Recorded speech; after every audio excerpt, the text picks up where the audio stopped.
a gangster and will join the many voices of conscience in our society to demand her immediate dismissal from office and her prosecution for these heinous crimes. We'll bring you details of that. ExxonMobil petroleum agreement under scrutiny as government fails to enforce law requiring it to submit to Parliament tax waivers and exemptions granted the U.S. oil giant. It will surprise you to know that indeed a year now, government of Ghana failed to provide to us how much is going to cost the taxpayer in terms of tax exemptions that we are granted. More as the minority in Parliament says government could lose millions. And in Spotlight,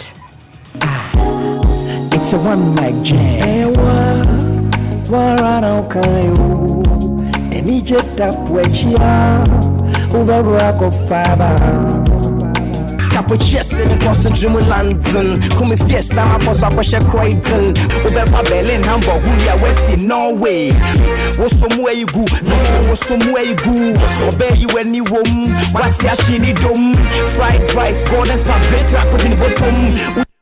I've closed with the man who describes himself as the best rapper alive, Ghana's rap doctor, Ochiami Kwame.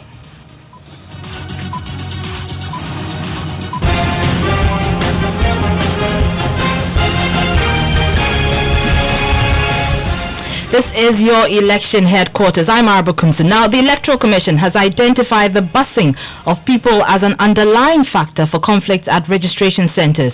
It follows reports of violence at some registration centers in the country, including the Kaswa incident involving the MP for the area, Mavis Hawa Kumson. Addressing journalists at its Let the Citizen Know series, Deputy Chairman of Operations at the EC, Samuel Tete, condemned the gunshots at Stepaside Center, and he wants perpetrators brought to book. A case in point was the temporary halting of the registration process at the center by name Steps to Christ Preparatory School in Awudete village in the Utusenya East District in the Central Region, which occurred on Monday, where firing of gunshots temporarily halted the registration process. However, the police saved the situation and the registration process was continued. We are happy to state that our team and officials are safe and the police have started investigations into the incident. As a commission, we condemn such acts, especially during a civil exercise like the registration of votes, and calls on the security agencies to investigate the issue as a matter of urgency and bring the perpetrators to book to serve as a deterrent to other would-be offenders. Mr. Tete also identified the busing of people as an underlying factor for conflicts at registration centers. One of the underlying causes of the violence we are experiencing at some of the centers. The political party agents are therefore advised to refrain from passing applicants from one electoral area to the other, since it is a great source of conflict. So political parties and all those who are engaged in the electoral process must try as much as possible to refrain from passing applicants to registration centers. This is one of the underlying causes that we have detected that it breeds a lot of what? Discontent, conflict, violence, and other things at registration centers. Well, the Commission has revealed that as at the end of Phase 3 of the registration exercise, a total of 8.2 million persons registered. In all, from day 1 to 20, a total of 9.8 applicants have registered as of 20th July, representing 65.7% of the projected figure. Now, the opposition National Democratic Congress is demanding the arrest of the Minister for Special Development Initiatives, Hawa Kumson, for firing a gun at a voter registration center. Madame Kumson said she fired the shots because she felt threatened held. At a news conference in Accra today, the NDC's Director of Elections, Elvis Ifriye-Ankra, described the minister as a gangster. We condemn in no uncertain terms such thuggery, sponsored and led by a high-ranking government official and lawmaker who is supposed to uphold the law at all times. Hawa Kumson has, by this singular criminal act and the many others committed before, and her gang, together with her gangs, and all that they've meted out to NDC supporters and innocent Ghanaians in the last couple of weeks, demonstrated that she is a gangster who does not deserve to occupy any public position of trust. And we join the many voices of conscience in our society to demand her immediate dismissal from office and her prosecution for these heinous crimes. Elvis Ifriye-Ankra is the NDC's Director of Elections. My colleague Parker Wilson is at that event. He joins us on the line with more. So the NDC Director of Elections has been raising issues about the electoral violence being witnessed. What more has he been saying? Right, so Elvis Ifriye-Ankra says he's quite surprised with the speed at which the police prosecute members of the NDC when they are involved in any act of violence, and yet fail to exhibit some lackadaisical approach in dealing with members belonging to the NPP.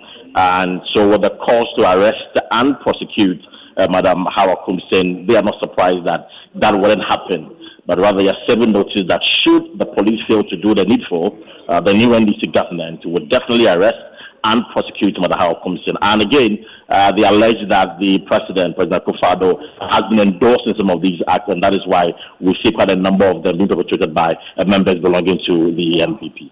All right, many thanks, Kwesi Parker Wilson. There. Still on elections, the Institute of Democratic Governance says Ghana's track record of peaceful elections could be destroyed if urgent steps are not taken to deal with cases of electoral violence. Executive Director of IDEC, Dr. Emmanuel Akwete, wants the Inspector General of Police, James Opombuenu, and the Chief of Defense Staff, Lieutenant General Obed Aqua, to take charge of the situation to avoid violence in the December polls. He spoke on the AM show on the Joy News channel. This is one of the elections that we are yet to hear clear statement from the IGP as chairman of the National Election Security Task Force, telling the nation what the plan is, what they would tolerate, what they would not tolerate, and having greater visibility of them. And the armed forces, they play a prominent role. We've not heard much from them this time around. They are not visible, and their invisibility probably is contributing to the sense of entitlement those wielding guns have. They have to protect themselves, but that protection belongs to the police. Executive Director of IDEC there, Dr. Emmanuel Akwete. Meanwhile, Chairperson of the National Commission for Civic Education, Josephine Nkrumah, says the police must step in and deal with electoral violence. She spoke to Daniel Daze on Beyond the Headlines on Joy Prime. At this point in time, it's important for the police to be seen as fair.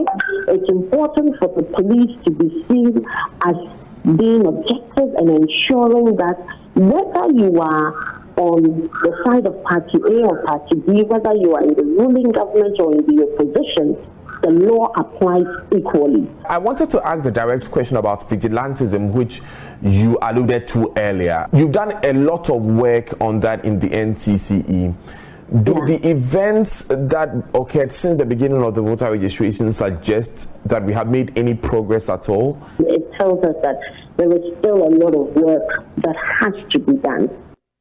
On its part, the National Peace Council says dealing with unemployment is the surest way to solve the problem. Most Reverend Emmanuel Asante is chairman.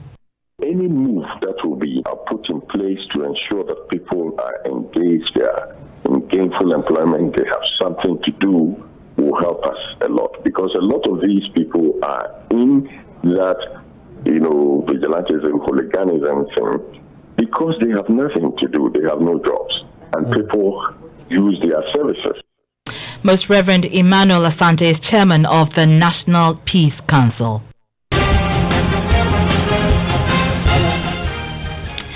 This is your election headquarters. There's more happening in the political arena. We'll be bringing you that, but let's bring you this important story. The government was required by law to submit a fiscal impact assessment on the ExxonMobil Petroleum Agreement before Parliament approved the deal. But a year after the deal was ratified, the Finance Ministry is yet to comply with the Public Financial Management Act, which requires the ministry to disclose how much the tax waivers and exemptions granted the U.S. oil giant cost the state. Joy997's Kwetinate has been exploring why ExxonMobil was granted immunity under the Foreign Transaction Act, which imposes restrictions on transfer of currencies abroad. In the official report of parliamentary debate on 3rd April 2019, the government of Ghana assured the Parliamentary Select Committee on Finance that the fiscal impact assessment on the ExxonMobil Petroleum Agreement to explore oil in Ghana's deep waters would be submitted to the House. This is a requirement under the Public Financial Management Act 2016. The document was expected to provide an insight into how much ExxonMobil's tax waivers and exemptions under the agreement is costing the state. The law provides that, quote, any legislation to be laid before Parliament or proposal submitted for the approval of Parliament shall be accompanied by a fiscal impact analysis stating the estimated effect on revenues and expenditures for the financial year in which the legislation or proposal is expected to come into effect. The fiscal impact analysis will determine the benefits the country will derive from the agreement and how this relief would impact the revenue of the country. But Joy News checks have revealed government has failed to submit the fiscal impact assessment on the agreement. Former Deputy Finance Minister and member of the Finance Committee in Parliament, Ato Forson, confirms to Joy News the agreement was approved without this critical report. He is however disappointed that for over a year now, the government is dragging its feet and has still not remedied this breach of the law. The government of Ghana promised us that they are going to cost them and bring them to Parliament for approval.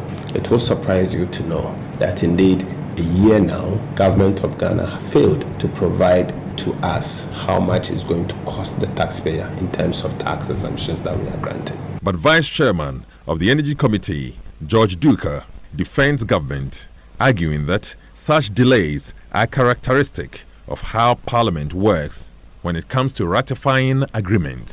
We just resumed, and at the appropriate time when we get to know the details. Some of these things.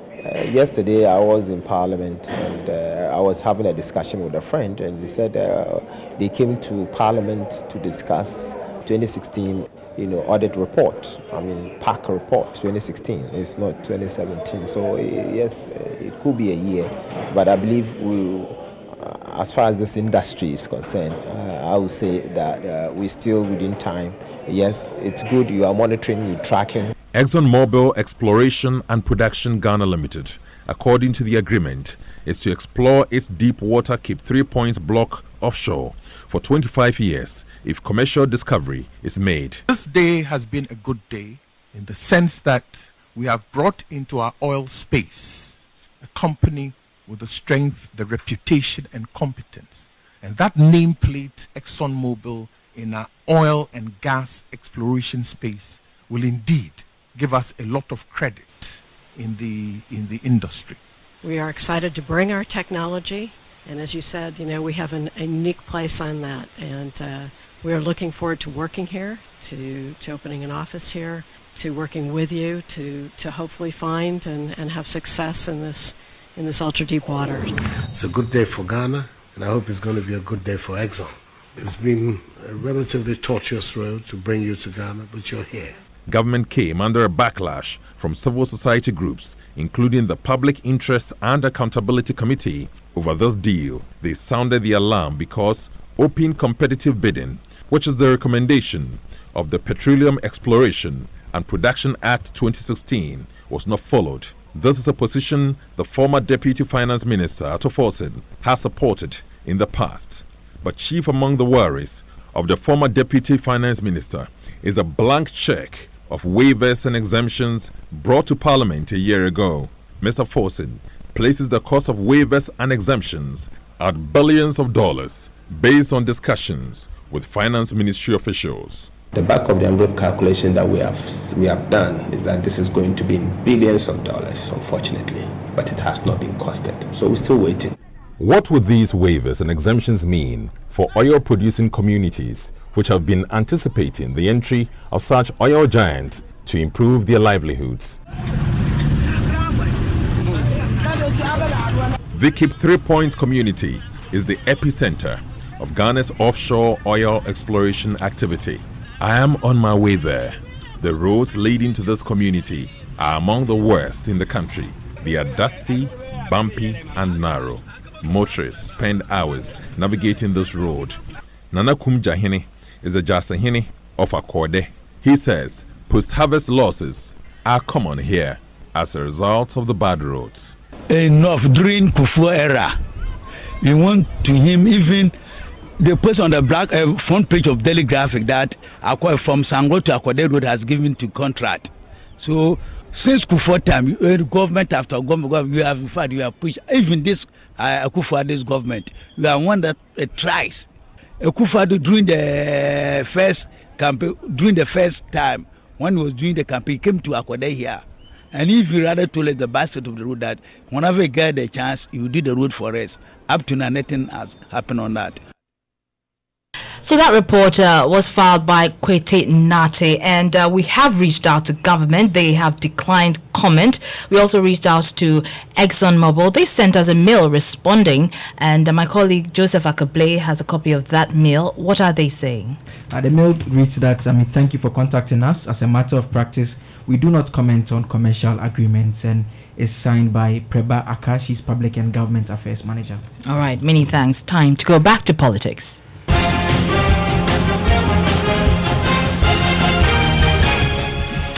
NDC MP for Damongo Adams Mutawakilu says 2 suspects arrested by the military with guns for allegedly facilitating registration of foreigners are local warriors who are protecting residents from armed robbery. It comes as MPP executives in the Savannah region accuse the NDC of being behind the busing of Ivorians to a registration center at West Gonja municipality. The party's accusation comes after a military patrol team arrested 2 unidentified suspects over the illegal possession of arms at Kojukura, a suburb of the municipality. The 2 suspects were escorting some group of persons believed to be Ivorians to register at the Kojukura polling station. Chairman of the West Gonja Municipal Security Council, Saeed Mohazu Jibril, tells Joy News they were arrested upon a tip-off.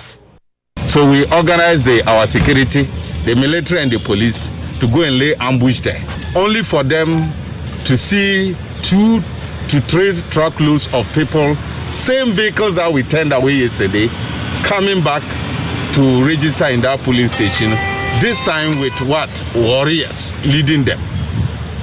So the military and the police quickly went in, and you can see clearly the kind of ammunition these people were carrying into that polling station to cause mayhem.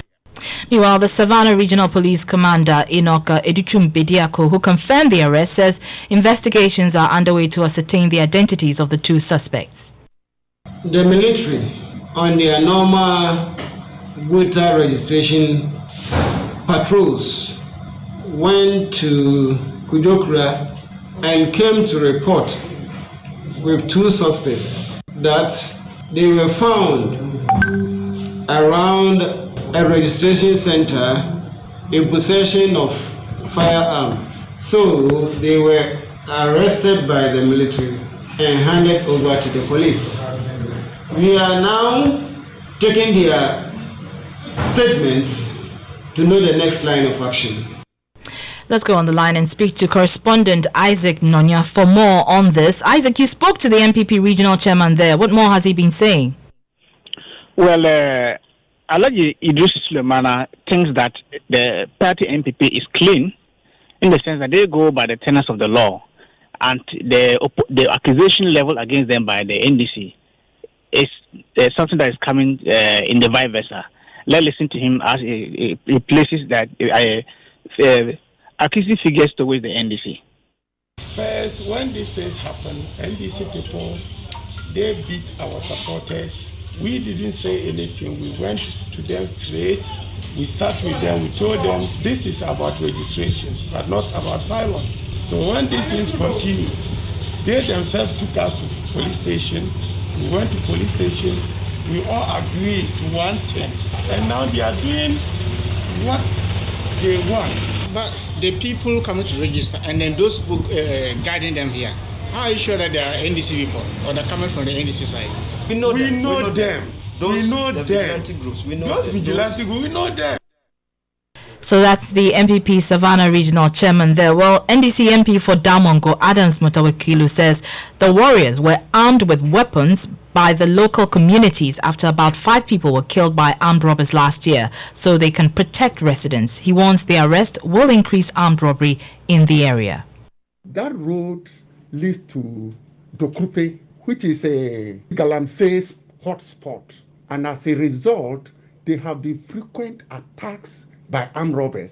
Last year, almost 5 people died. So the communities there came together, get some local warriors to be protecting them. And has since then, we've not had such rampant armed robbery attacks. But the military picked these people, brought them, and created the impression as if they had armed themselves to come and do something. No. What I have seen is that they have given the armed robbers license to now attack.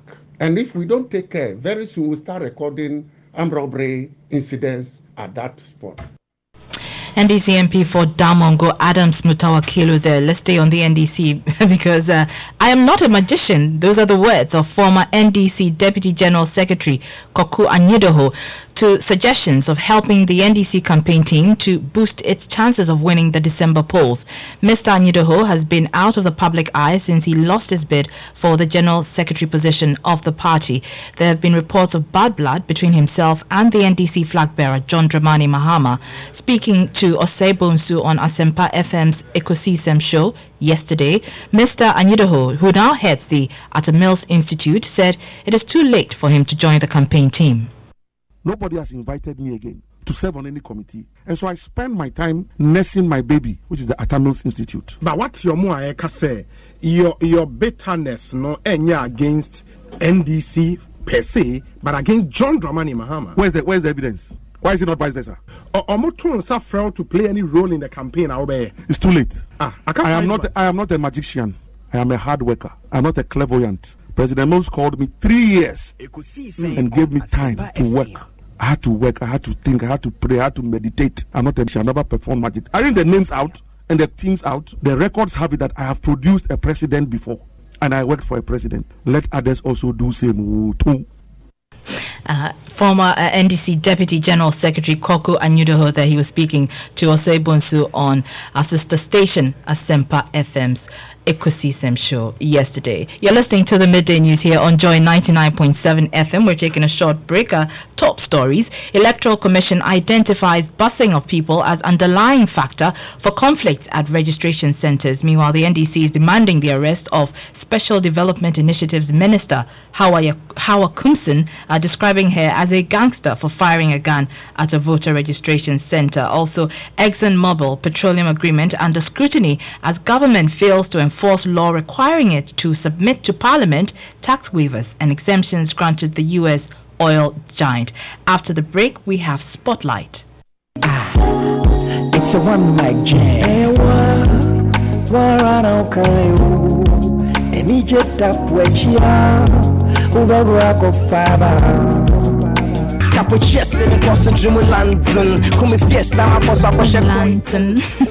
get up close with the man who describes himself as the best rapper alive, Ghana's rap doctor, Ochiame Kwame. DSTV and the leaks that get the big boys are back. Is your heart racing yet? I know mine is. Yeah, crowd near the live sports papa Ebrel. Jijida o couch muna budget your favorite stars here. Well, we are sporting leaks that get papa no so. Sergio Aguero has conspired in the final. Cristiano Ronaldo! Something special for his hat-trick goal. Messi does it! A priceless goal from Lionel Messi! Drama from day one! This is the league we want to watch! Central DSTV Lutum, Nibu Stasia will suffer to a money now of Biaba Coupe. DSTV, Live Sports Fieba Coupe. At a cost of 15 pesos per message, subscribe and text JF to 8787 to receive SMS news alerts, business, sports and entertainment updates from Joy FM, My Joy Online, and Joy News, your most credible news source.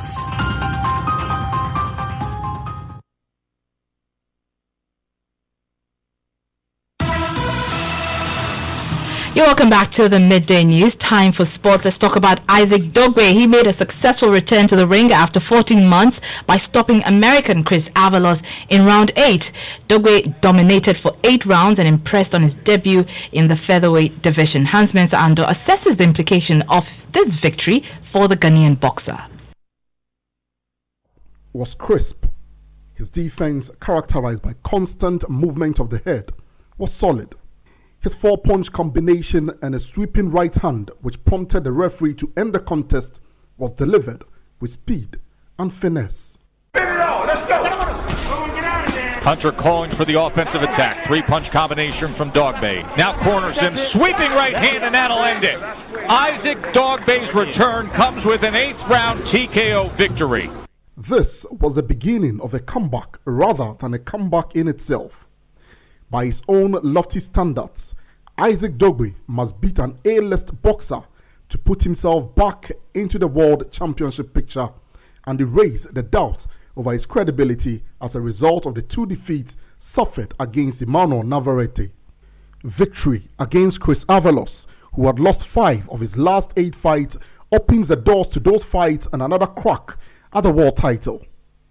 While the victory must be met with cautious optimism, it offers a sense of belief that this former world champion just might be able to return to his rightful place among the elites. Hans Mensah Ando with that report, and we say congratulations to Isaac Dogbe. It's time for entertainment. Becky with the good hair is here. Who is spotlighting today? Perhaps he is known to be an ambassador of the Ghanaian culture, nicknamed the Rap Doctor. He has contributed a lot to the Ghana music industry. We bring you 10 things you need to know about Ochiame Kwame on Spotlight today. All right. It's the Rap Doctor in the building. Say I'm the best rapper alive. And I guess he's called Ochiame Kwame in showbiz cycles, but his actual name is Kwame Nsia Apap. He raps mostly in the local dialect. No way.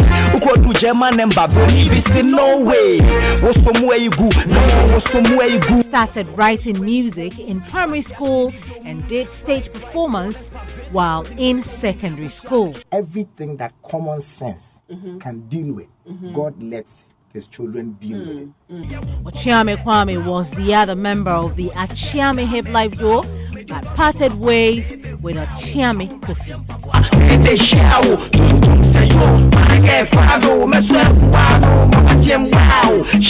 They recorded many songs together. Ochiame Kwame performed solo under his own label, One Mic Entertainment, since 2004 and did collaborations with Daddy Lumba, Oforian Ponsa, and Kojo Entry.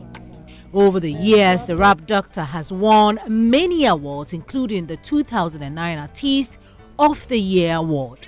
When I pray to God, I say, Our Father who art in heaven. I don't see how the next person has a better connection to my Father, who is God, than me. So I don't let anyone pray for me. This triggered a feud between him and Obrafo, who felt the man who described himself as the best rapper alive did not deserve it. Some way, the result, their differences. He has 4 albums to his name. They are Bosheba in 2004, Mawinsem, The Clinic in 2011. Ochiame Kwame founded in 2009 the Ochiame Kwame Foundation to raise public awareness on hepatitis. Capo chest in the boss of Jimmy London. Very talented musician, I must say. Yeah, so many things trending on social media. Okay, one of them is Macron. Isaac Dogbe is also trending. Okay, let's do Isaac Dogbe first. There's something here from official Anagli. He says that, is this the same Isaac Dogbe that y'all were laughing at some time back? AJ, the supermodel, says, guys, follow me or follow back. Oh, I promise good morning, Isaac Dogbe. But please, Mr. Isaac Dogbe, which part of Benin did you go? Okay, another thing that's trending is Macron, and Sadiq Adams at Sadiq Adams writes, done deal. The Ghana FA has signed a partnership deal with Italian sporting apparel company Macron as official match ball providers for the Ghana Premier League, and they will provide 5,000 balls for each season. Also, the Ghana Football Association also has pictures of that signing agreement, and I'm Henry Asante also writes, GFA enters partnership with Macron as official match ball sponsors. And those are what's trending on Twitter today. But that's how we wrap up the news today. Our top story, Electoral Commission has identified the busing of people as underlying factor for conflicts at registration centers. Also, our big story there, ExxonMobil Petroleum Agreement under scrutiny as government fails to enforce law requiring it to submit to Parliament tax waivers and exemptions granted the U.S. oil giant. There's more of this and more on myjoyonline.com. I'm Arba Kumsin.